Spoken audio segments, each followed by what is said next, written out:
Ребята, всем привет! Меня зовут Анастасия. Вы находитесь на моем YouTube-канале. Сегодня мы с вами поговорим о технике безопасности в эстетическом связывании шибари. Техника безопасности — это очень большой блок, который должен знать человек, который связывает себя, делает бандажи на себе так, как это делаю я, либо если вы занимаетесь бандажированием моделей, если вы плетете на моделях. Вы обязаны знать все о технике безопасности. Итак, начнем с того, что если вы решили заняться этим, и вас интересует, на ком стоит начинать плести бандажи, то я вам скажу прямо. Бандажи лучше начинать плести на себе, либо плести на бытовых предметах, как стулья, холодильники, стиральные машины. Это может развить вашу фантазию, а также вы не навредите вашему партнеру, которого вы, может быть, потом будете связывать. Также вы можете приобрести манекен и плести все свои работы на манекене. Но лучше, конечно, пробовать на себе все бандажи, так как вы соизмеряете силу наложения веревки, все это чувствуете, все это понимаете. Лучше, конечно, начинать с себя, а уже потом тренироваться на других людях, чтобы их не травмировать. Итак, первое правило. Если все-таки вы решили плести бандаж на модели, либо уже плетете на модели, то вы должны отдавать отчет себе о своих действиях. Вы должны быть абсолютно спокойным, не раздражительным, так как модель все наши эмоции, она их впитывает и отзеркаливает. Так что если вы все-таки хотите начать плести бандаж, то лучше плетите тогда, когда у вас хорошее настроение, когда вы абсолютно спокойны и уравновешены. Правило второе. Никогда не торопитесь. Когда вы плетете бандаж на модели и вас захлестнули какие-то эмоциональные чувства, то не стоит этим чувствам поддаваться. Вы должны трезво оценивать ситуацию, что вы можете наложить веревку не на то место, не так, сделать узлы не так, что-то перетянуть. Вы должны понимать, что в этом деле, когда вы оплетаете человека вот такой вот веревкой, что вы его можете запросто задушить из-за своей неосторожности и из-за своей торопливости. Так что во вторую очередь не торопитесь. Все-таки под вами и с вами находится живой человек, вы можете ему причинить какую-то боль, и также вы должны в голове прокручивать технику безопасности. Правило третье. Никогда, ни при каких условиях, если вы начинаете плести либо на себе, либо на модель, никогда не накладывайте веревку на шею.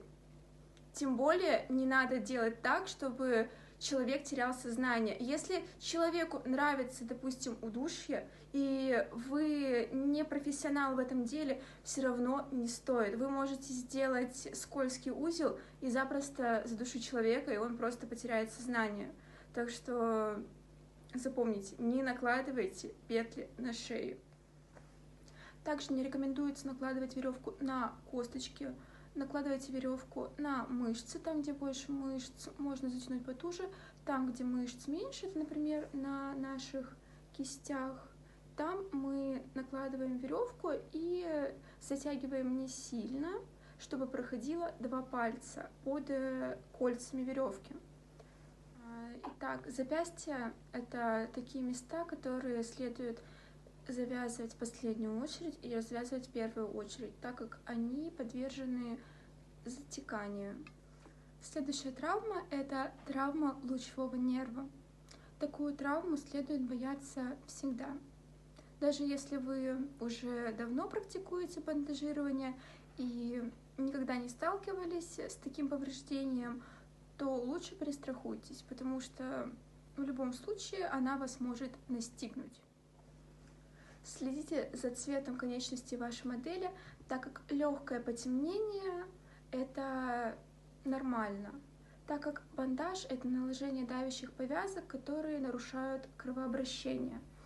Но если цвет начал кардинально меняться, темнеть или белеть, как слоновая кость, то рекомендуется сразу же освободить модель. В таком случае у вас под рукой должны находиться режущие предметы.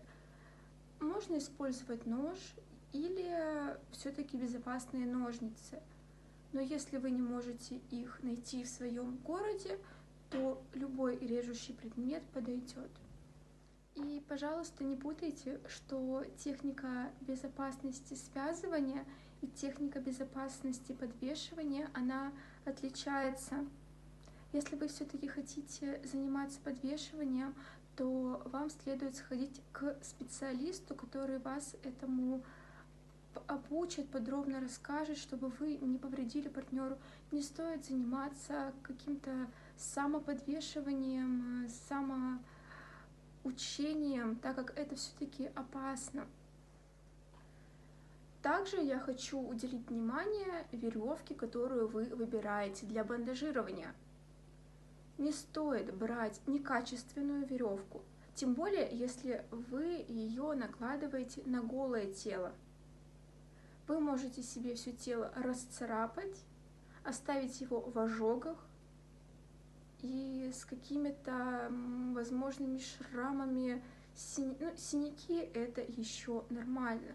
Но когда я слышу, что люди пользуются бельевой веревкой в технике шибари, да еще и ходят с такой веревкой под одежду, делают себе бандаж бельевой веревкой, я прихожу в ужас, потому что как это возможно?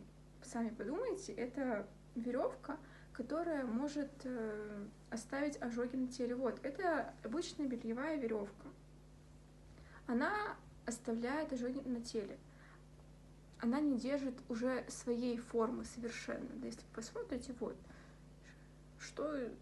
вот как такой веревкой можно пользоваться, тем более обвязывать своего партнера. Вы его можете такой веревкой просто покалечить и отправить надолго в какой-нибудь реабилитационный центр.